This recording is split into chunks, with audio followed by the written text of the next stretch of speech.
Marisa Nogueira Ramos, História e Política da Educação Profissional. A coleção Formação Pedagógica surgiu para atender ao curso de formação pedagógica de docentes para a educação profissional oferecido pelo EAD do Instituto Federal do Paraná no ano de 2012. Esse curso se desenvolve a partir da demanda de formação dos docentes que atuam na educação profissional técnica, EPT, de nível médio, pautado nas discussões atuais para a formação de professores para a educação profissional técnica, EPT. Visando oferecer formação pedagógica aos docentes atuantes na educação profissional, mas que não possuem formação específica nos cursos de licenciatura.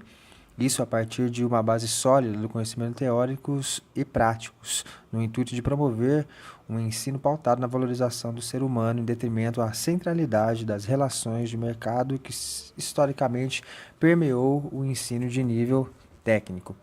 Essa preocupação encontra-se expressa na LDB, ao apontar a necessidade de formação em nível de licenciatura para atuação na educação básica.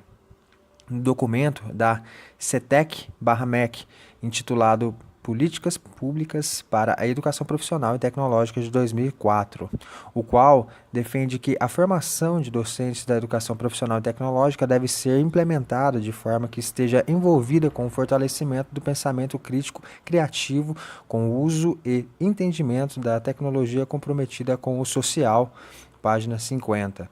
E nas diversas publicações de estudiosos da área. Nesse sentido, embora em vigência a resolução CNE/SEB 02/97, que trata dos programas especiais de formação pedagógica de docentes para as disciplinas do currículo do ensino fundamental, do ensino médio e da educação profissional de ensino médio, encontra-se em defasagem frente às discussões atuais, tanto na carga horária proposta quanto na habilitação para as disciplinas, conforme indica o parecer CNE/CP número 05/2006. Vale ressaltar que a referida resolução foi promulgada com vistas a atender a uma situação emergencial de formação de professores que, naquele momento, o país vivia, cabendo hoje se pensar em novos referenciais para a formação de professores adequados ao contexto atual. De acordo com a LDB, a formação de professores para a educação básica deve se realizar em cursos de licenciatura ou equivalentes. A educação profissional de nível médio, por situar-se no nível de educação básica, abarca a exigência de professores licenciados para atuação em seus cursos. No entanto, o país vive, historicamente, a realidade de falta de profissionais capacitados para atuar nas diferentes etapas da educação básica, o que implica na atuação de profissionais sem a formação necessária, em muitos contextos, ou na formação aligeirada de profissionais para a atuação nesse nível, comprometendo a qualidade de ensino. A partir de 2008, com a criação dos Institutos Federais de Educação, a demanda de professores para atuar em cursos de educação profissional de nível médio cresceu consideravelmente, fazendo-se necessário cada vez mais a oferta de cursos de formação pedagógica para os profissionais que ministram disciplinas técnicas, os quais possuem formação, na maioria dos casos, em cursos de bacharelado ou tecnológicos. Nesse sentido, torna-se urgente a oferta de cursos dessa natureza para suprir essa necessidade e, ao mesmo tempo, garantir a qualidade dessa formação. Essa é a realidade do IFPR, assim como de muitas instituições de educação profissional de todo o país. Esse fato pode ser compreendido, historicamente, pela negligência das políticas educacionais em relação à formação docente para os cursos de ensino profissionalizante, configurada pela dualidade de ensino no Brasil que conduziu o ensino técnico a uma posição subalterna no ensino educacional. Realidade que, aos poucos, tem se transformado em função dos investimentos federais junto à educação profissional. Diante dessa realidade, com base nas normativas legais, a oferta de cursos de formação pedagógica de docentes para a educação profissional junta-se pela necessidade de formar profissionais capacitados para atuar nos cursos de educação profissional técnica de nível médio e formação inicial e continuada de trabalhadores, nas disciplinas correspondentes à sua área de formação, atendendo às necessidades especialidades dos sujeitos que participam dos cursos de educação profissional. Agora, essa coleção vem a publicar com o objetivo de auxiliar a formação de professores que atuam na educação profissional, dada a importância fundamental que tem o trabalho formativo do professor nesse âmbito educacional. Santa Terezinha Urbanest, EAD IFPR. Apresentação da obra. A obra intitulada História e Política da Educação Profissional é o 5º volume da coleção Formação Pedagógica e aborda a história e a política da educação profissional no Brasil e tem como objetivo possibilitar a educadores e gestores da educação compreender sua dinâmica à luz de um modelo de Estado e de formação social concreta brasileira. Ao mesmo tempo, poderá instrumentalizá-los para o uso da legalidade em termos de seus fundamentos e princípios, a fim de construir um plano consistente e coerente de formação de trabalhadores no âmbito dos respectivos sistemas de ensino. Nesse sentido, recomenda-se que o uso desse material seja sempre acompanhado da leitura de textos legais, para que as análises aqui representadas possam adquirir maior objetividade e aplicabilidade, mediante a apropriação específica da legalidade e de sua vinculação com diretrizes políticas na perspectiva da historicidade. Mais do que uma formação técnica, este material pretende contribuir para a formação política. Por isto, o método de exposição, ainda que tenha uma organização cronológica, se pauta principalmente por demonstrar que a política de educação profissional é resultado de disputas e tendências complexas ao longo da história do país, frente a uma correlação de forças entre as classes que disputam o poder e a direção econômica e política da sociedade. Marise Nogueira Ramos, Rio de Janeiro, 2012. Introdução.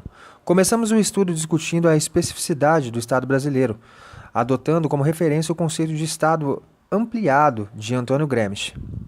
O reconhecimento de que o Estado brasileiro é fundado na lógica do capitalismo dependente é analisada tendo como base o pensamento crítico de intelectuais como Rui Mauro Marini, Florestan Fernandes, Otávio Iannini e Carlos Nelson Coutinho. No capítulo seguinte, discutimos as principais mudanças pelas quais passaram a educação secundária e o ensino médio no século XX, com ênfase na educação profissional, especialmente a partir da década de 1930, mediante uma aproximação com as leis de educação brasileira. O marco da nossa análise é a década de 1930, na qual se realiza de forma não convencional, explica Florestan Fernandes, a Revolução Burguesa no Brasil, instaurando-se, assim, o modo de produção principalmente capitalista e, com ele, o processo de industrialização. A partir deste, a formação de trabalhadores torna-se uma necessidade econômica e não mais uma medida exclusivamente social, como em sua gênese, quando se destinou a proporcionar ocupação aos desvalidos da sorte e da fortuna, nos termos do decreto de Nilo Peçanha de 1909. A história da educação no Brasil e a respectiva legislação, dimensão jurídica da condensação, da correlação de forças que se instaura no Estado ampliado. São expostas e discutidas sempre à luz da dinâmica do desenvolvimento econômico brasileiro e frente às disputas travadas em torno do projeto societário e, assim, da própria política educacional. O período compreendido por essa análise vai até os anos de 1980, considerando o processo de redemocratização do país e as disputas travadas em torno da apropriação da nova Constituição Federal e a nova Lei de Diretrizes e Bases da Educação Nacional. No terceiro capítulo, focalizamos os anos de 1990 e a hegemonia neoliberal, considerando o movimento contraditório de, por um lado, se busca o fortalecimento da educação profissional e tecnológica no país mediante a instituição do Sistema Nacional de Educação Tecnológica e a transformação das escolas técnicas federais em centros federais de educação tecnológica. E, por outro lado, realiza-se uma reforma que a deslocou do sistema da educação escolar. Abordamos assim as justificativas e o conteúdo do decreto número 2.208/97, bem como os programas que incentivaram sua ampliação pelos sistemas de ensino, como o PROEP e o PROMED. As conquistas obtidas, em certa medida, com a aprovação da Lei 9.394/96, são confrontadas com as diversidades geradas por seu caráter minimalista em relação ao que se defendia no projeto da LDB original. Em nosso quarto capítulo, analisamos o percurso histórico convertido das políticas da educação profissional no governo Luiz Inácio Lula da Silva, as expectativas de mudanças estruturais na sociedade e na educação, pautadas nos direitos inscritos na Constituição Federal de 1988, não se realizaram plenamente. Não obstante, uma significativa reflexão no sentido de se valorizar a educação profissional no Brasil pode ser considerada como uma marca de ambos os mandatos dessa gestão. A revogação do Decreto 2208/97, realizada em 23 de julho de 1994, buscando restabelecer os princípios norteadores de uma política de educação profissional articulada com a educação básica como um direito das pessoas e uma necessidade do país, foi, sem dúvidas, um momento histórico. O conteúdo do decreto número 5.154/2004, por sua vez, reveste-se de alguma polêmica, mas tem possibilitado debates importantes e perspectivas progressistas para a política de educação profissional, especialmente em relação à possibilidade de integração com o ensino médio. Finalmente, analisamos novas perspectivas traçadas para a educação profissional no Brasil com a retomada do projeto de desenvolvimento nacional, especialmente a partir da segunda metade do segundo mandato do presidente Lula. Nesse período, destaca-se medidas que contemplam a integração entre a educação profissional e o ensino médio, perspectiva essa que pode ser coerente com a construção teórico-prática de uma educação tecnológica que corresponda à preparação das pessoas para a compreensão dos fundamentos científicos, tecnológicos, socio-históricos e culturais da produção moderna. Como base para a construção de um projeto de educação profissional integrado, elaboramos um quinto capítulo que se dedica a apresentar alguns conceitos importantes para a construção de uma concepção educação profissional comprometida com a formação humana. O primeiro deles refere-se à formação humana integral, que sugere superar o ser humano dividido historicamente pela divisão social do trabalho entre a ação de executar e a ação de pensar, dirigir ou planejar. Para isto, apresentamos e desenvolvemos alguns pressupostos de ordem filosófica que fundamentam o conceito numa perspectiva histórica. A relação entre os conceitos de trabalho, ciência, tecnologia e cultura é discutida como unidade. Por isso, esses são designados como conceitos indissociáveis de formação humana. Como essa compreensão, discutimos o trabalho nos seus sentidos ontológicos e histórico, como processo de formação do ser humano e de apreensão da realidade para si. Discussão essa necessária à abordagem do trabalho como princípio educativo. A pesquisa, como princípio pedagógico, é o último conceito analisado desse capítulo. O último capítulo dedica-se prioritariamente a apresentar diretrizes para a educação profissional, especialmente quanto à organização e ao desenvolvimento curricular.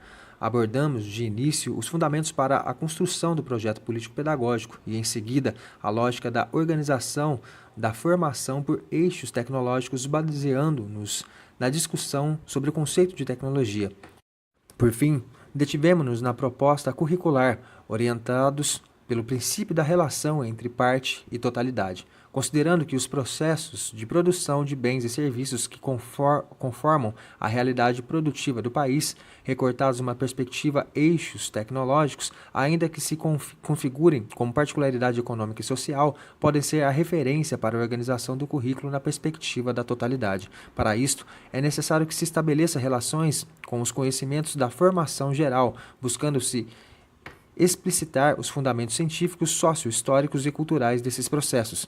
Os últimos assuntos abordados nesse capítulo são o estágio curricular e o reconhecimento de saberes e a certificação profissional, que precisam estar em coerência com os pressupostos anteriores discutidos. Em toda a nossa análise, insistimos na necessidade de se resgatar a centralidade do ser humano no cumprimento das finalidades do ensino médio e da educação profissional. Afirmamos a educação como meio pelo qual as pessoas se realizam como sujeitos históricos que produzem sua existência pelo enfrentamento consciente da realidade dada, produzindo valores de uso, conhecimentos e cultura por sua ação criativa. Finalizamos apontando contradições e desafios que precisam ser enfrentados, considerando que as próprias diretrizes curriculares nacionais que orientam a educação profissional técnica de nível médio e ensino médio no Brasil estão em debate no Conselho Nacional de Educação e na sociedade civil. O desfecho desse processo nos indicará, em boa medida, as perspectivas que a educação dos trabalhadores no Brasil tenderá a tomar, pelo menos nos próximos 8 anos. Capítulo 1. A educação profissional no Brasil, da fundação do Estado capitalista dependente à crise dos anos 80. Este capítulo apresenta uma fundamentação teórica sobre o Estado capitalista brasileiro, sob o referencial teórico, materialista, histórico, dialético. Compreende-se que o movimento histórico da política da educação profissional no Brasil expressa a própria constituição do Estado brasileiro e suas transformações ao longo do século XX e da primeira década do século XXI. Sua especificidade é, então, analisada como base no pensamento crítico de intelectuais como Rui Mauro Marini, Florestan Fernandes, Otávio Iannini e Nelson Carlos Coutinho. Essas referências demonstram que a modernização tecnológica no Brasil foi de origem estrangeira, definida por Florestan Fernandes como uma modernização do arcaico, marcada inicialmente pelo embate entre um projeto de desenvolvimento autônomo e outro associado e subordinado ao grande capital. Essa análise identifica a existência de uma estratégia de desenvolvimento nacionalista em alguns períodos da história do nosso país, demarcando por Iannini, 1991, em 1930 até 1945, 1951 até 1954, 1961 até 1964. Mas essa estratégia foi vencida pela segunda, de desenvolvimento dependente e associado, predominantemente nos anos de 1946 até 1950, 1955 até 1960 e desde 1964. Esse tenso equilíbrio foi rompido e deslocado em favor do capital estrangeiro no governo de JK, apesar de contratendências no curto período do governo João Goulart. A associação ao capital estrangeiro se consolidou a partir da ditadura civil-militar. Analisamos ainda a hegemonia neoliberal que se instaurou no Brasil a partir dos anos de 1990 e as dificuldades de se superá-la mesmo com a mudança na composição do bloco do poder, configurada pela vitória da candidatura de Luiz Inácio Lula da Silva a partir de 2003. Nesse último período, porém, abrem-se novas perspectivas para a educação profissional, dada a tentativa de resposta à sociedade de históricas reivindicações. Mas exatamente no segundo período do governo, retoma-se um projeto de desenvolvimento, estando as diretrizes e a base ideológica e econômica dessas ainda indefinidas. Notas a esse respeito têm a intenção de nos convidar a analisar a especificidade e os desafios da política da educação profissional na contemporaneidade. A reconstrução histórica da educação profissional no Brasil, e neste capítulo será feita discutindo as principais mudanças pelas quais passaram a educação secundária e o ensino médio no século XX, especialmente a partir da década de 1930, mediante uma aproximação com as leis da educação brasileira. Neste período se realiza de forma incompleta, explica Florestan Fernandes, a Revolução Burguesa no Brasil, instaurando-se assim o modo de produção propriamente capitalista e com ele o processo de industrialização. A partir deste, a formação dos trabalhadores torna-se uma necessidade econômica e não mais uma medida exclusivamente social, como em sua gênese, quando se destinou a proporcionar ocupações aos desvalidos da sorte e da fortuna, nestes termos do decreto de Nilo Peçanha de 1909. A história da educação no Brasil e a perspectiva legislativa são expostas e discutidas sempre à luz da dinâmica do desenvolvimento econômico brasileiro e frente às disputas travadas em torno do projeto societário e, assim, da própria política educacional. E inicia-se a análise a partir da reforma Francisco Campos, a partir da qual a educação no Brasil adquire uma estrutura nacional. Posteriormente, com o ministro Gustavo Campanella, a educação nacional é ordenada pelas leis orgânicas. Nota 1. Este conjunto de decretos ficou conhecido como as Leis Orgânicas da Educação Nacional, a Reforma Campanella, em função do nome do então ministro da Educação, Gustavo Campanella. Os principais decretos foram os seguintes: Decreto número 4.244/42, Lei Orgânica do Ensino Secundário, Decreto número 4.000 6.073/42, Lei Orgânica do Ensino Industrial, Decreto número 6.141/43, Lei Orgânica de Ensino Comercial, Decreto 8.529/46, Lei Orgânica de Ensino Primário, Decreto número 8.530/46, Lei Orgânica do Ensino Normal e Decreto 9.613/46, Lei Orgânica do Ensino Agrícola. Além disso, o Decreto de Lei número 4.048/1942 cria o Serviço Nacional de Aprendizagem Industrial, SENAI, que deu origem ao que hoje se conhece como Sistema S. Relembramos que esse é um período em que se configura um projeto de desenvolvimento nacional, conformando-se mais claramente as relações de classe. Por isso mesmo, identificamos motivações que levam à organização do ensino profissional no país. O debate sobre a primeira Lei de Diretrizes e Bases da Educação Nacional é relevante, iniciado ainda em 1946, mas concluído somente em 1961. Destaque-se, em relação a este, as medidas voltadas para a instituição da equivalência entre os cursos propedêuticos e os de formação profissional.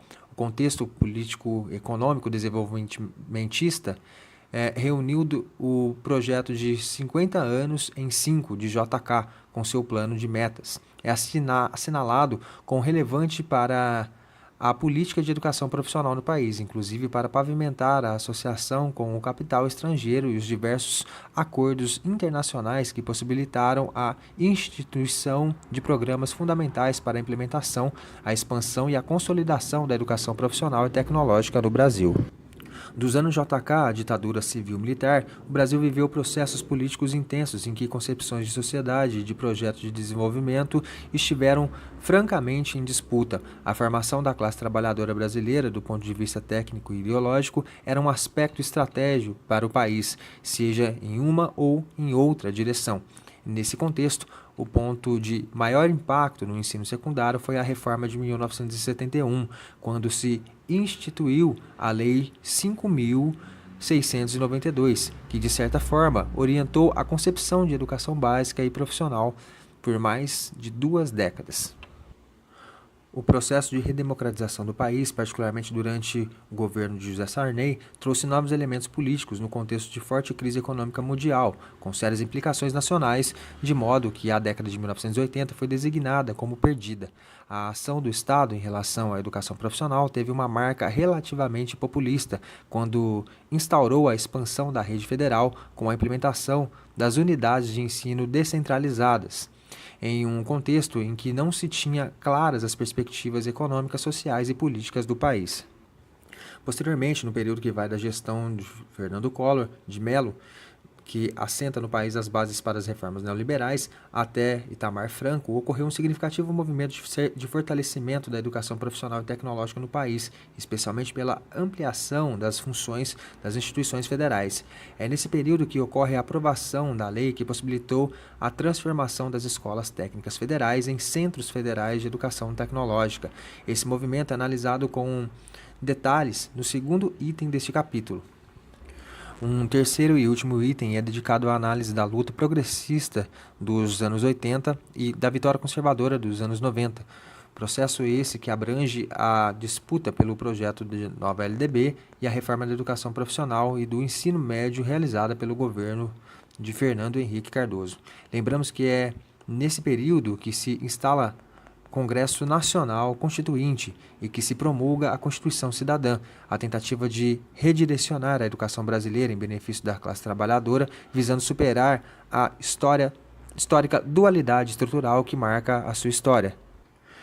Esteve na defesa da concepção da educação politécnica, pela qual se buscava romper com a dicotomia entre educação básica e técnica, resgatando o princípio da formação humana em sua totalidade. Em termos epistemológicos e pedagógicos, esse ideário defendia um ensino que integrasse ciência e cultura, humanismo e tecnologia, visando ao desenvolvimento de todas as potencialidades humanas. Concepção esta que, na verdade, foi derrotada pela aprovação do projeto da LDB apresentada pelo senador Darcy Ribeiro e que, por seu caráter minimalista, permitiu ao governo realizar a reforma da educação profissional e de ensino médio por meio do Decreto 2208 de 1997. Por compromisso com a história, uma parte desse item foi dedicada à análise do PL 1603/96, que representou a primeira tentativa do governo FHC de realizar a referida reforma. Analisamos, então, seu conteúdo, pois este manteve, ao menos, os fundamentos no decreto que efetivou a reforma em 1997. A compreensão desses fatos, com suas determinações e mediações, irão nos permitir a compreender o conteúdo de que veio a ser a política de educação profissional do Brasil no período de hegemonia neoliberal, que será analisado no capítulo seguinte. Item 1 de 1. O Estado capitalista brasileiro, a materialidade econômica e a política da historicidade da educação profissional no país.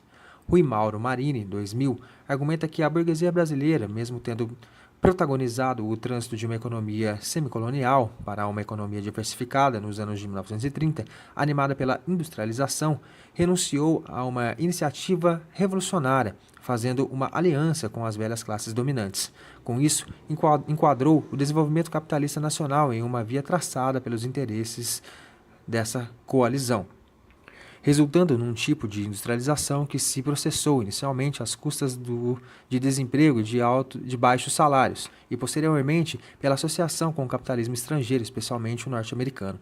Capital esse que ingressou no país principalmente sobre a forma de equivalentes e equipamentos e técnicas, associando-se a grandes unidades de produção que pudessem absorver uma tecnologia que, pelo fato de ser obsoleta nos Estados Unidos, não deixava de ser avançada no Brasil. Florestan Fernandes, 2006. Por sua vez, identifica a universalização do trabalho assalariado e a expansão da ordem social competitiva no Brasil. Nota de rodapé número 2. Florestan Fernandes indica 3 fases do desenvolvimento capitalista mencionado na história da sociedade brasileira moderna. A. Fase da eclosão de um mercado capitalista especificamente moderno, que vai desde a abertura dos portos até a sexta década do século XIX. B. Fase de formação e expansão do capitalismo competitivo, que compreende o período da economia urbano-industrial e a primeira transição industrial, demarcada a partir da sexta década do século XIX até os anos de 1950. C. Fase de irrupção do capitalismo monopolista, que se acentua a partir de 1950 e adquire caráter estrutural a partir de 1964.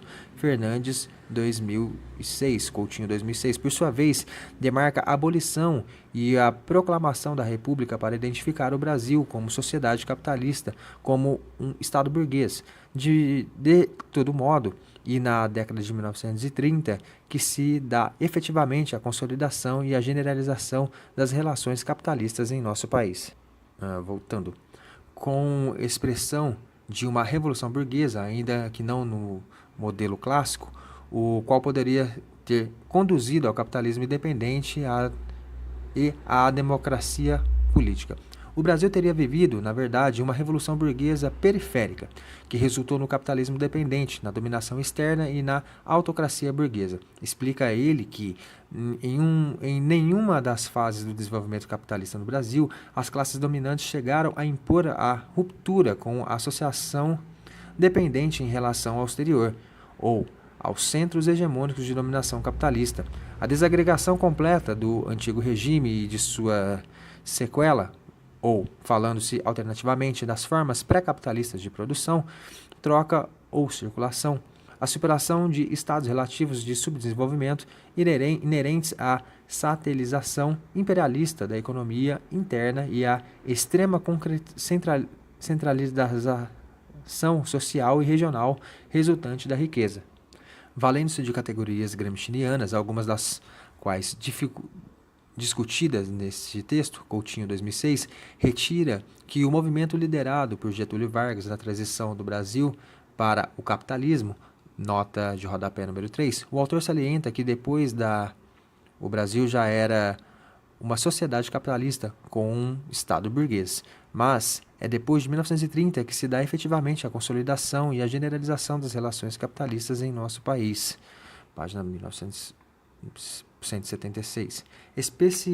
Especialmente pela expansão da indústria considerando por Marx como o modo de produção especificamente capitalista, teria sido a forma mais emblemática de manifestação da revolução passiva, da modernização conservadora em nossa história. O caráter intervencionista e corporativista do Estado brasileiro se manteve ao longo da implementação da política econômica nacional desenvolvimentista iniciada durante o primeiro governo Vargas. Os interesses considerados válidos eram aqueles que se fizessem representar no interior do próprio Estado. O autor analisa a força e o autoritarismo do Estado brasileiro em contraposição a uma sociedade civil débil, primitiva e amorfa, com as categorias gramscianas de sociedade do tipo oriental e ocidental, identificando a formação da nação brasileira a partir do Estado e não da ação das massas populares. A classe dominante nada tinha a ver com o povo, não era expressão de movimentos populares, mas foi imposta ao povo de cima para baixo ou mesmo de fora para dentro e, portanto, não possui uma efetiva identificação com as questões nacionais. Diz ele, para usar a terminologia de Gramsci, isso impediu de nossas elites, além de dominantes, fossem dirigentes. O Estado moderno brasileiro foi quase sempre uma ditadura sem hegemonia, ou, para usar a terminologia de Florestan Fernandes, uma autocracia burguesa. Coutinho, 2006, página 176. As três referências demonstram que a modernização tecnológica no Brasil foi de origem estrangeira, definida por Florestan Fernandes como a modernização do arcaico, marcada inicialmente pelo embate entre o projeto de desenvolvimento autônomo e outro associado e subordinado ao grande capital. Essa análise identifica a existência de uma estratégia de desenvolvimento nacionalista em alguns períodos da história do país, demarcados por Yanni, 1991, em 1930 até 45, 1951 até 1954, 1961 até 1964, quando se tinha como pressuposto implícito o projeto de um capitalismo nacional, como uma única alternativa para o progresso econômico e social. Esse projeto implicaria a crescente nacionalização de centros de decisão sobre assuntos econômicos, mas essa estratégia foi vencida pela segunda, de desenvolvimento associado predominantemente nos anos de 1946 até 1950, 1955 até 1960 e desde 1964. Essa continha o projeto de um capitalismo associado como única alternativa para o progresso econômico e social, que implicava o reconhecimento das conveniências e exigências de interdependência nas relações capitalistas sob a hegemonia dos Estados Unidos. Esse denso equilíbrio foi rompido e deslocado em favor do capital estrangeiro no governo JK, apesar da tendência no curto período de governo João Goulart, a associação ao capital estrangeiro se consolidou a partir da ditadura civil-militar, ainda que no governo de Jango e mesmo, em menor medida, no governo de JK, a sociedade civil tenha se tornado mais ativa, levando a um cenário de crise do populismo. O Estado brasileiro não deixou de ser centralizado e corporativo. Ao contrário, o golpe civil-militar de 1964 reforçou e desenvolveu esses traços, implementando a modernização desenvolvimentista baseada na abertura da economia ao capital estrangeiro. Se no lastro da herança de Vargas, a intervenção do Estado na economia visava fortalecer, sobretudo, o capital nacional, garantindo as pré-condições para o seu desenvolvimento e, ao mesmo tempo, buscando controlar e até restringir o ingresso do capital estrangeiro. Durante a ditadura, essa restrição desapareceu, criando-se, em consequência, o famoso tripé em que o Estado funcionava como instrumento de acumulação a serviço tanto do capital nacional quanto, e sobretudo, do capital internacional. Coutinho, 2006, página 181. Continua nos mostrando o autor que essa abertura ao capital estrangeiro não significa uma atitude contrária aos interesses do capital nacional. Na verdade, a burguesia brasileira rapidamente se deu conta de que tinha muito a lucrar com a associação ao capital internacional, ainda que como sócia menor. Portanto, a ideia de que haveria no Brasil, como em outros países no terceiro mundo, uma burguesia nacional, enquanto fração da classe contrária ao imperialismo, uma ideia que teve papel destacado na estratégia política dos partidos comunistas brasileiros, PCB, em 1954 e 1964, e que centrava na luta por governos nacionalistas e democráticos, revelou-se uma ideia sem correspondência na realidade. Não havia nenhum segmento significativo da burguesia brasileira realmente interessada em impedir o ingresso do capitalismo estrangeiro em nosso país. Assim, a virada entreguista, representada pelo governo Juscelino, não pôde ser considerada uma ruptura com o modelo nacional desenvolvimentista implementado a partir de 1930, mas, ao contrário, uma maior adequação suas aos efetivos interesses das sociedades dominantes brasileiras. Páginas 181 e 182. A construção analítica de Coutinho é convergente com a teorização de Fernandes sobre o capitalismo dependente, como uma forma típica de capitalismo na sua fase monopolista, que o próprio vê se consolidar a partir de 1964, em países de desenvolvimento desigual e combinado, caracterizado por ele como um capitalismo típico, extremamente moderno, pois ele extrai sua modernidade do capitalismo industrial avançado e, por vezes, extremamente dinâmico e flexível, já que ele reflete as estruturas e o dinamismo internacional do capitalismo monopolista, que é um capitalismo difícil, escravo de uma acumulação expoliativa que constitui um processo sem fim e sem compensação. E, por isso mesmo, um capitalismo selvagem. Fernandes, 1995, Apud Cardoso, 2005, página 21. Com base na teoria do desenvolvimento desigual e combinado, Florestan, Fernandes, supõe que as relações de dependência sejam formadas como parte constitutiva da expansão do capitalismo num momento determinado. Assim, a chave de diferenciação interna de um país em relação a um sistema econômico mundial não estaria na forma como se propaga o progresso técnico na relação centro-periferia do capitalismo, tal como pensado por teóricos da dependência. Nota de rodapé número 4. Este é o caso de Raul Prebisch e do pensamento que predominou na CEPAL, Comissão Econômica para a América Latina e Caribe. Essas são referências relevantes para Florestan, ainda que superadas por ele na sua formulação sobre o capitalismo dependente. Mas, na condição de heteronomia assumida pelo país dependente, isto é, na baixa capacidade de decisão, direção e gestão do processo de produção e de reprodução do capital.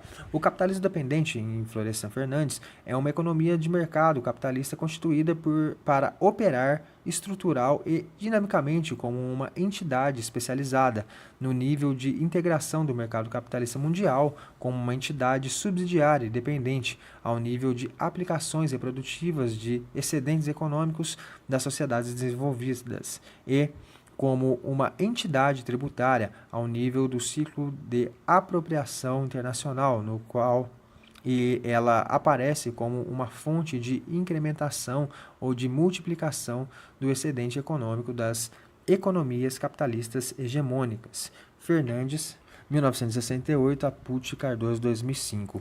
Em outras palavras, o capitalismo dependente é tanto estrutural, a expansão do capital, quanto histórico, pois é criado como uma necessidade de expansão do capital, especialmente na sua fase monopolista, instaurando-se nas diferentes economias dependentes, conforme a própria histórica do desenvolvimento desigual e combinado capitalista.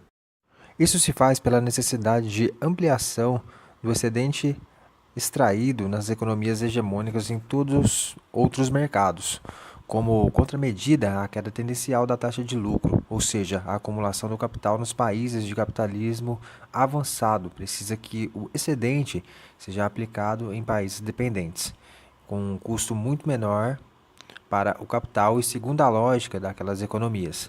Para isto, entretanto, é preciso que a burguesia dos países dependentes se associe de forma subordinada à burguesia internacional, como o excedente extraído internamente precisa ser compartilhado com ela. Por isso, o capitalismo dependente é tributário ao capital internacional, O pressuposto e resultado dessa forma de capitalismo são as superexplorações e a superexploração do trabalho.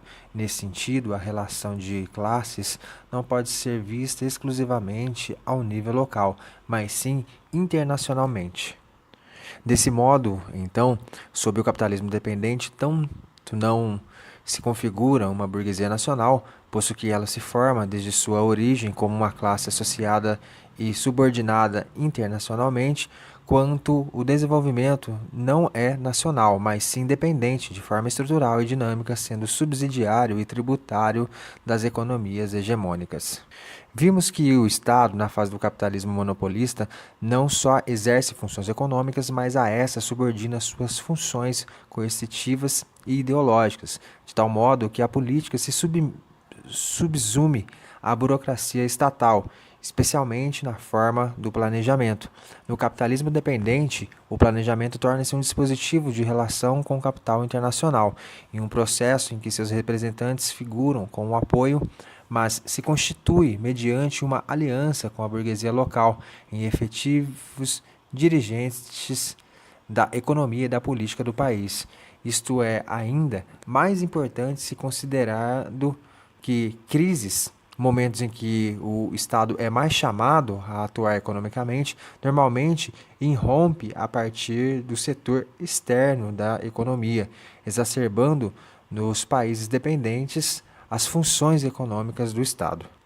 No Brasil, como assinala Iane, em 1991, a evolução do sistema político-econômico brasileiro a partir de 1930 revela uma atuação do Estado cada vez mais complexa na economia. Conforme vimos analisando, também Iane reconhece que, sob o populismo e o militarismo, predominou a estratégia de desenvolvimento dependente disfarçada de associada. A transição para uma economia em que o setor industrial passou a predominar, correspondente a importantes mudanças nos subsistemas econômicos brasileiros, indicando uma série de ajustes econômicos, sociais, políticos e culturais. O Estado brasileiro foi levado a desempenhar funções novas e decisivas na reorientação, no funcionamento, na diversificação e na expansão da economia do país. Adotaram-se, assim, progressivamente, técnicas de planejamento como instrumentos de política econômica governamental. A política da educação tecnológica no país foi objeto desse instrumento e sempre figurou como uma preocupação dos Planos Nacionais de Desenvolvimento, PND. Mas como o desenvolvimento brasileiro é marcado pelo capitalismo dependente, também o é a política de educação tecnológica. As mudanças históricas que se reprocessaram até os dias de hoje são significativas em termos de ampliação e expansão desse tipo de educação, mas dão provas de estarem a serviço de um desenvolvimento capitalista dependente. Nos anos de 1990, o neoliberalismo torna-se hegemônico também no Brasil, como demonstra Paulani, 2006, página 76. Este constitui o discurso mais congruente com a etapa capitalista que se inicia a partir dos anos de 1970, de financiarização do capital. Nas palavras da autora, o modo de regulação do capitalismo que funcionava no período anterior dos anos dourados não se adequava mais a um regime de acumulação que funcionava agora sob o império da valorização financeira. Volátil por natureza, logicamente desconectado da produção efetiva de riqueza material da sociedade, curto-prazista e rentista, o capital financeiro só funciona adequadamente se tiver liberdade de ir e vir, se não tiver de enfrentar a cada passo de sua peregrinação em busca de valorização, regulamentos, normas e regras que limitem seus movimentos. Página 75.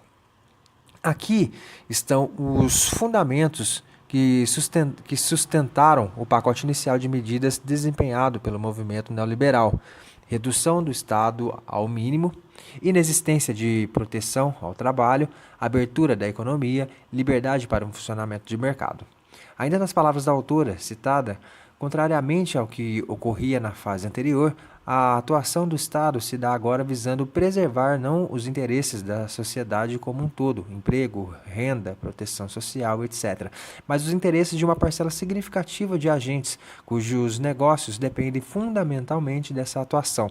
É o fato de o neoliberalismo ter se tornado prática de governo justamente nessa fase de exacerbação da valorização financeira que explica por que esse elemento foi adicionado no pacote neoliberal. Um conjunto de transformações sobre o processo de acumulação visa conferir ao capital a flexibilidade necessária para que se aproveitem as oportunidades de acumulação onde quer que elas se encontrem, no setor produtivo, no setor financeiro, nos negócios do Estado. Ao analisar a fase anterior, vemos que na regulação fordistas as formas institucionais que vinculavam capital monetário e trabalho, capital produtivo e meios de produção, capital, mercadoria e produtos acabados, eram fórmulas rígidas, incompatíveis com um ambiente de acumulação em permanente abolição. E é esta a razão que leva alguns autores, como Harley 2000, a afirmarem que essa fase da história capitalista é caracterizada por um regime de acumulação flexível, que é outra forma de falar do regime de acumulação sob dominância financeira, já que flexibilidade é uma das características constitutivas do capital financeiro.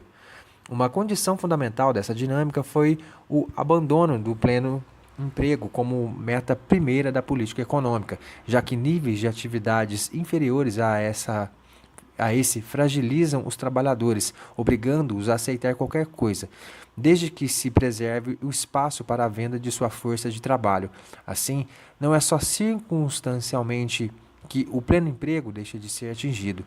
A respeito das oscilações cíclicas naturais que a acumulação capitalista experimente, e que pode eventualmente fazer com que o produto se aproxime desse nível, sua busca deliberada como política de Estado é incompatível com a atual fase do capitalismo. Nessa fase, as funções econômicas do Estado não desaparecem, mas se exacerbam em relação aos interesses do mercado e à sua plena liberdade. A educação tecnológica é também objeto dessa inflexão, conformando-se, inclusive, como mercadoria. As formas educacionais levadas a cabo nos anos de 1990 pelo governo de Fernando Henrique Cardoso dão prova disso. O neoliberalismo não está superado, mas entra em uma nova fase em que se retoma a necessidade de dinamização da economia produtiva no governo de Luiz Inácio Lula da Silva e da ação do Estado nos asseguramento de condições sociais necessárias à produção e ao controle das crises. O cenário de um novo desenvolvimentismo, nota 5, uma obra recente sobre o tema é a de Castelo 2010. É ainda incerto, mas é neste que se encontra atualmente as políticas de expansão da educação tecnológica sustentada pelo Estado. O presente texto não dará conta desse estudo, apenas levantará algumas reflexões que poderão ser consideradas oportunamente. Item 1 de 2. A educação profissional e a ideologia de desenvolvimento na consolidação do capitalismo no Brasil. A relação entre a educação básica e profissional no Brasil está marcada historicamente pela dualidade. E, nesse sentido, até o século XIX, não há registros de iniciativas sistemáticas que hoje possam ser caracterizadas como pertinentes ao campo da educação profissional. O que existe até então era a educação propedêutica para as elites, voltada para a formação de futuros dirigentes. Os primeiros indícios de que hoje se pode caracterizar como as origens da educação profissional surgem a partir de 1809, com a criação do Colégio das Fábricas, pelo príncipe regente futuro Dom João VI, Brasil 1999, parecer número 16/99, SEB/CNE. Nessa direção, ao longo do século XIX, foram criadas várias instituições predominantemente no âmbito da sociedade civil, voltadas para a educação das primeiras letras e a iniciação em ofícios, cujos destinatários eram as crianças pobres, os órfãos e os abandonados. Dentre essas, os asilos da infância e dos meninos desvalidos. A educação profissional no Brasil tem, portanto, a sua origem dentro de uma perspectiva assistencialista, com o objetivo de amparar os órfãos e os demais desvalidos da sorte, ou seja, de atender àqueles que não tinham condições sociais satisfatórias para que não continuassem a praticar ações que estavam na contraordem dos bons costumes. No início do século XX, trouxe uma novidade para a educação profissional do país quando houve um esforço público de sua organização, modificando a preocupação mais nitidamente assistencialista de atendimento a menores abandonados e órfãos para a preparação de operários para o exercício profissional. Assim, em 1909, o presidente Nilo Peçanha criou as escolas de aprendizes artífices destinadas aos pobres e humildes e instalou 19 delas em 1910 em várias unidades da federação. A criação das escolas de aprendizes artífices e do ensino agrícola evidenciou um grande passo ao redirecionamento da educação profissional no país, pois ampliou o seu desenvolvimento, seu horizonte de atuação para atender necessidades emergentes dos empreendimentos no campo da agricultura e da indústria. Nesse contexto, chega-se às décadas de 30 e 40, marcadas por grandes transformações políticas, econômicas e educacionais na sociedade brasileira. A partir de então, a história do desenvolvimento industrial e tecnológico brasileiro foi marcado pelo ambiente entre um projeto de desenvolvimento autônomo e outro associado e subordinado ao grande capital. Esse tenso equilíbrio foi rompido e deslocado em favor do capital estrangeiro no governo de JK. Nesse período, a formação dos trabalhadores é tratada como uma necessidade de expansão industrial. Porém, a parte da política educacional. Na reforma educacional implementada por Francisco Campos em 1931, cuja normatividade é consagrada pela Constituição de 1934, o governo federal compromete-se com o ensino secundário, dando-lhe conteúdo e seriação própria. Porém, o caráter enciclopédico dos currículos manteve a característica elitista deste ensino, enquanto os ramos profissionais foram ignorados, criando-se dois sistemas independentes. Ainda que se tenha regulamentado o ensino profissional comercial, nenhuma relação entre eles foi estabelecida.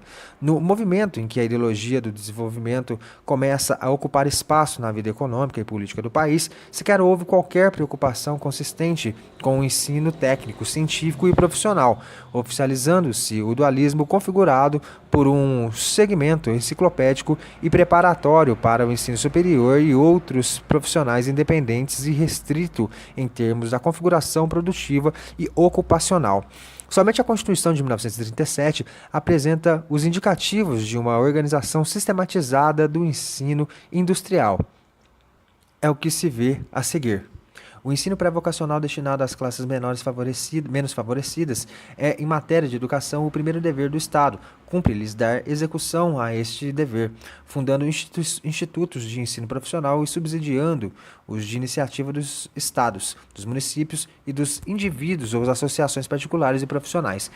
É dever das indústrias e dos sindicatos econômicos criar, na esfera de sua especialidade, escolas de aprendizes destinadas aos filhos de seus operários ou de seus associados. A lei regulamentará o cumprimento desse dever e os poderes que caberão ao Estado sobre essas escolas, bem como os auxílios, facilidades e subsídios a lhes serem concedidos pelo poder público. Constituição de 10 de novembro de 1937, artigo 129.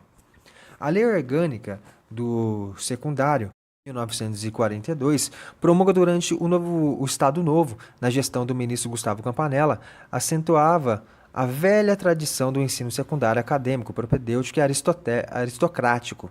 Predominava a função propedêutica voltada para o ensino superior, sobre a égide da Constituição de 1937, que fortaleceu o ensino privado. Juntamente com esta, o conjunto de leis orgânicas que regulamentou o ensino profissional nos diversos ramos da economia, bem como o ensino normal, significou um importante marco na política educacional do Estado Novo. Entretanto, se via organicidade no âmbito de cada um desses segmentos. A relação entre eles ainda não existia, mantendo-se duas estruturas educacionais paralelas e independentes. Esse quadro de industrialização exigiu uma qualificação maior da mão de obra, de modo que o ensino técnico industrial vai ganhando maior dimensão ao ponto de, em 1957, a Lei número 3.552, de 16 de fevereiro, estabelecer nova organização escolar e administrativa para estabelecimentos do ensino industrial. Ao ser regulamentado, o decreto 47038, de 16 de novembro de 1959, definiu as escolas técnicas que comporiam a rede federal de ensino técnico, transformando-as em autarquias e em escolas técnicas federais. Observa-se, portanto, o Estado assumindo parte da qualificação da mão de obra, de acordo com as funções adquiridas por ele no plano dos investimentos públicos estratégicos. Nota de rodapé número 6. Lembrando que, indicando uma tentativa de maior homogeneização escolar e conferido o caráter mais universal do ensino técnico, a Lei de Diretrizes e Bases da Educação Nacional de 1961 fez com que o ensino técnico, que antes era terminal, se tornasse equivalente ao secundário propedêutico, podendo os técnicos, uma vez concluído seus cursos, candidatarem-se a qualquer curso de nível superior. Dentre as razões para a organização do ensino técnico industrial, duas têm diretamente a ver com a atuação do Estado, a saber: 1. A criação do CSN e da Fábrica Nacional de Motores. 2. A tendência dominante de uso de critérios uniformes de organização e progressão de ensino, a fim de que a escola pudesse ser utilizada eficientemente como instrumento de controle social. Esta última razão também esteve na base da determinação de se elaborar uma lei de diretrizes e bases da educação nacional, advinda da Constituição de 1946, Cunha, 1977, página 97 a 99. O projeto de lei de diretrizes e bases nacionais entrou para a pauta do Congresso em 29 de outubro de 1948, data em que se comemorava o aniversário da queda de Getúlio Vargas e do Estado Novo. Tendo sofrido vários retornos à Comissão de Educação e Cultura, o texto em debate foi substituído por um projeto de Carlos Lacerda, apresentado em 1958, que incorporava os interesses dos estabelecimentos particulares de ensino. As discussões travadas em torno do projeto foram marcadas por conflitos entre escola pública e escola privada. Não obstante a hegemonia do pensamento privatista, o crescimento da procura pelo ensino secundário entre significativos contingentes da população urbana que não tinha condições de arcar com os custos de ensino privado fez com que as pressões se concentrassem sobre os governos dos estados da federação. O atendimento a essas reivindicações provocou um intenso processo de criação de escolas secundárias públicas estaduais. Uma outra polarização também orientou as discussões. Trata-se da tendência que considerava insuficientes todas as propostas até então formuladas porque não davam atenção à vinculação da educação ao desenvolvimento brasileiro. As críticas salientavam a necessidade de um projeto criar as condições para a construção de um sistema de ensino voltado para a realidade e as necessidades do desenvolvimento brasileiro.